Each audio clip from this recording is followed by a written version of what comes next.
Everybody. हमने अपने last video में आपको ये बताया था कि किस प्रकार से कोविड पेशेंट होम क्वारंटाइन में घर पर रहें, और आज के वीडियो में डॉक्टर प्रवीण आपको ये जानकारी देंगे कि आप घर में ऑक्सीजन सिलेंडर और पल्स ऑक्सीमीटर का किस प्रकार से इस्तेमाल करें। मैं डॉक्टर प्रवीण चंद्रा, पेशे से ऑर्थोपेडिक सर्जन, मुजफ्फरपुर बिहार में प्रैक्टिस कर रहा हूँ।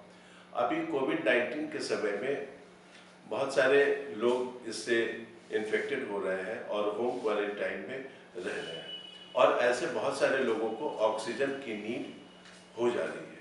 तो मैं आपको कैसे आप अपने घर पे उनको ऑक्सीजन दे पाएंगे उसके बारे में बताऊँ। तो ऑक्सीजन सिलेंडर इंटरनेशनली उसका नीचे का ब्लैक कलर होता है और शोल्डर जो है ये वाइट कलर का होता है। आप इससे पहचान जाएंगे कि जो कंपनी आपको प्रोवाइड कर रही है वो ऑक्सीजन सिलेंडर ही है। होम आइसोलेशन में ऑक्सीजन की ज़रूरत पड़ने पे आप पेशेंट को ऑक्सीजन डिलीवरी देने के लिए ऐसे एक सिलेंडर जिसके ऊपर एक फिट होगा उसका रेगुलेटर की ज़रूरत पड़ेगी। ये ऑलरेडी कंपनी वाले फिट करके ही देते हैं। ऑक्सीजन का प्रवाह स्टार्ट करने के लिए ऊपर लगे नॉब से आपको इस तरह की एक चाबी मिलेगी, उससे इसको घुमाकर आप खोलेंगे तो ये ऑक्सीजन प्रवाह स्टार्ट हो जाएगा। यहाँ आप देखेंगे कि एक डायल लगा हुआ है। ये डायल आपको इंडिकेट करेगा कि सिलेंडर में ऑक्सीजन पूरा फुल है, हाफ है, या सिलेंडर खाली हो चुका है। जब डायल 0 पे आ जाए मीन्स सिलेंडर खाली हो चुका है। यहाँ आप देखेंगे एक ब्लैक कलर का नॉब लगा हुआ है। इस नॉब को घुमाने से आप ऑक्सीजन प्रवाह के मात्रा को फाइन ट्यून कर सकते हैं, कंट्रोल कर सकते हैं। जब ये ऑक्सीजन यहाँ से सिलेंडर से सप्लाई स्टार्ट हो जाएगा तो ये ऑक्सीजन फर्स्ट ऑफ ऑल आएगा इस चैम्बर में जिसमें वाटर भरा हुआ है।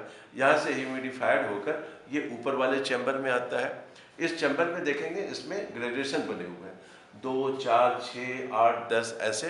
तो यहाँ से आपको ये पता चलता है कि कितना लीटर पर मिनट के स्पीड से ऑक्सीजन इससे बाहर निकल रहा है। तो यहाँ इस मार्किंग के हिसाब से आप अपनी नीड के हिसाब से, पेशेंट के सिवियरिटी के हिसाब से उसके स्पीड को कंट्रोल करेंगे। इस पाइप के थ्रू ऑक्सीजन सिलेंडर से ऑक्सीजन इस पाइप के अंदर आता है। इस पाइप का दूसरा सिरा जिस पे ऐसे 2 पॉइंट बने हुए हैं, ये पेशेंट के नॉस्ट्रिल्स के अंदर फिट होंगे। आप उसको इस तरह से फिट कर सकते हैं और इसके थ्रू आप पेशेंट को ऑक्सीजन सप्लाई 2 से 4 या 5 लीटर पर मिनट तक दे पाएंगे। इस बीच आप पेशेंट का बीच बीच में पल्स ऑक्सीमीटर से ऑक्सीजन सेचुरेशन चेक करते रहेंगे।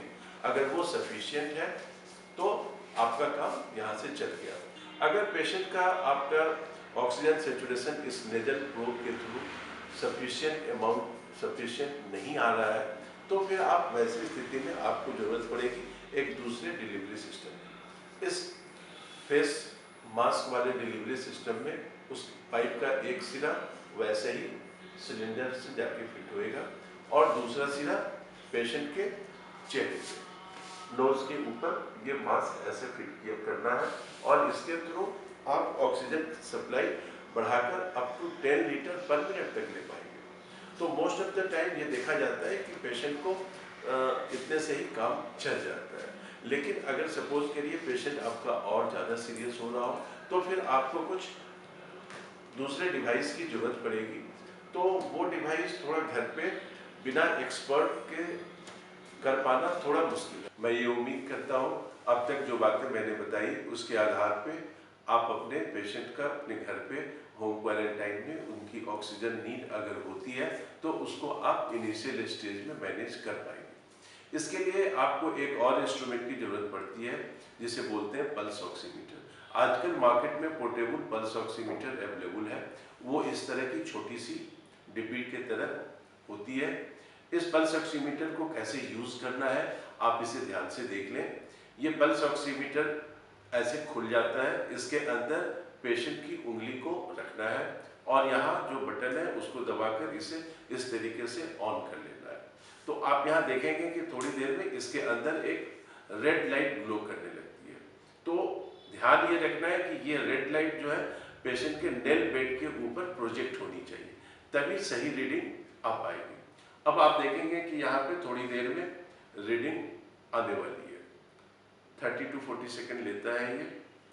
तो हाँ, ये अब रीडिंग आ गई। तो यहाँ देखेंगे आपकी दो रीडिंग आ रही है, एक बड़ी वाली 99 दिखा रहा है, दूसरा 91। तो ये 99 जो है वो परसेंटेज ऑक्सीजन सेचुरेशन को डिनोट करता है, और ये छोटी वाली रीडिंग जो है 91 या उसके आसपास होगी, वो मेरे अभी चल रहे पल्स रेट को बता रहा है। साथ ही हमें इस बात का भी ध्यान रखना है कि कभी कभी पल्स ऑक्सीमीटर सारी बातें ठीक होने के बावजूद भी गलत रीडिंग दे सकता है। तो दो तीन जो कॉमन फैलेसीज हैं वो मैं आपको बताऊंगा। एक, अगर पेशेंट की उंगलियां, फिंगर्स ठंडी हो, एक्सट्रीमिटी कोल्ड हो, जैसा कि नॉर्मली अगर कमरे में तेज एसी चल रहा है तो उस वक्त हो सकता है। दूसरा है, अगर नेल बेड के ऊपर ओपेसिटी हो, जैसा कि फीमेल्स अक्सर नेल पॉलिश यूज करती हैं, तो वैसे नेल के ऊपर या वैसे फिंगर के ऊपर आप जब प्लेस करेंगे, या फिर पेशेंट को सीवरिंग हो रही हो। नॉर्मली कोविड पेशेंट जो फीवर में होते हैं वो सीवर कर सकते हैं, और वैसे कंडीशन में वो बहुत ज़्यादा हिलडुल रहे हो, और उस वक्त आप जब रीडिंग लेंगे तो ये इन तीन कंडीशंस का भी आपको ध्यान रखना है कि तभी ये मशीन गलत रीडिंग भी बता सकती है। कभी कभी ऐसा होता है कि पल्स ऑक्सीमीटर रीडिंग सही दिखा रहा है, ज़्यादा दिखा रहा है, लेकिन पेशेंट को क्लिनिकली आप पाएंगे कि सांस फूल रही है या दिक्कत महसूस हो रही है। तो वैसे स्थिति में हमें पल्स ऑक्सीमीटर के रीडिंग पे ज़्यादा रिलाई नहीं करना है, और अपने पेशेंट को तुरंत ही डॉक्टर के पास लेकर जाना चाहिए। आजकल कोरोना टाइम में एक टर्म बहुत कॉमन सुनने को आ रहा है, हैप्पी हाइपोक्सिया। तो हाइपोक्सिया क्या है? जब किसी पेशेंट या किसी व्यक्ति के ब्लड में ऑक्सीजन की लेवल या ऑक्सीजन का सेचुरेशन घट जाता है, तो इस कंडीशन को बोलते हैं हाइपोक्सिया। तो हैप्पी हाइपोक्सिया, जैसा कि इस शब्द से ही जाहिर है, पेशेंट बिल्कुल कोई तकलीफ महसूस नहीं कर रहे होंगे, उन्हें कोई तकलीफ नहीं हो रही होगी, बिल्कुल एसिम्प्टोमेटिक होंगे। लेकिन जब आप पल्स ऑक्सीमीटर से अगर वैसे कंडीशन में चेक करेंगे तो पता चलेगा कि इनका ऑक्सीजन लेवल तो काफ़ी कम है, बट पेशेंट कह रहे हैं मुझे तो कोई दिक्कत नहीं है। तो कभी कभी ये दिक्कत हो रही है कि बहुत सारे पेशेंट जो अचानक से बहुत सीरियस हो जा रहे हैं, और उनका इलाज ट्रीटमेंट शुरू होने में इस वजह से देरी हो जाती है, क्योंकि वो इनिशियल स्टेज में हैप्पी हाइपोक्सिया के फेज में है, और ये जो इलाज में देरी है ये बहुत बार घातक साबित हो रही है। इसलिए अगर कोई कोरोना पेशेंट एसिम्प्टोमेटिक है, फिर भी हमें चौथे पांचवें दिन से उनका oxygen saturation level pulse oximeter की सहायता से जरूर चेक करते रहना चाहिए। इससे हम बहुत बहुमूल्य जान को बचा पाएंगे। जैसा कि आप सभी लोग अब तक ये जान चुके होंगे कि कोरोना वायरस जो है मनुष्य के लंग्स को सबसे ज़्यादा अफेक्ट करता है, और यही वजह है कि इस बीमारी में सांस की समस्या सबसे ज़्यादा हो रही है, और जो कैजुअलिटीज़ भी हो रही है वो इसी सांस की समस्या के चरम बिंदु पर पहुंचने की वजह से हो रही है। तो मनुष्य का लंग और उसका हार्ट, ये दोनों मनुष्य के ऑक्सीजनेशन प्रोसेस के लिए जिम्मेदार हैं, इनका स्वस्थ होना जरूरी है। एक सिंपल टेस्ट है 6 मिनट वॉक टेस्ट। इसके द्वारा आप घर पे बैठे हुए अपना कार्डियोपल्मोनरी स्टेटस चेक कर सकते हैं। तो इस टेस्ट में आपको ये करना है कि टेस्ट शुरू करने के पहले पल्स ऑक्सीमीटर से अपना ऑक्सीजन सेचुरेशन देख लेना है, और उसके बाद 6 मिनट के लिए बिना रुके लगातार नॉर्मल स्पीड में वॉक करना है, और 6 मिनट के बाद अगेन उसी पल्स ऑक्सीमीटर से आपको अपना ऑक्सीजन सेचुरेशन पुनः रिकॉर्ड कर लेना है।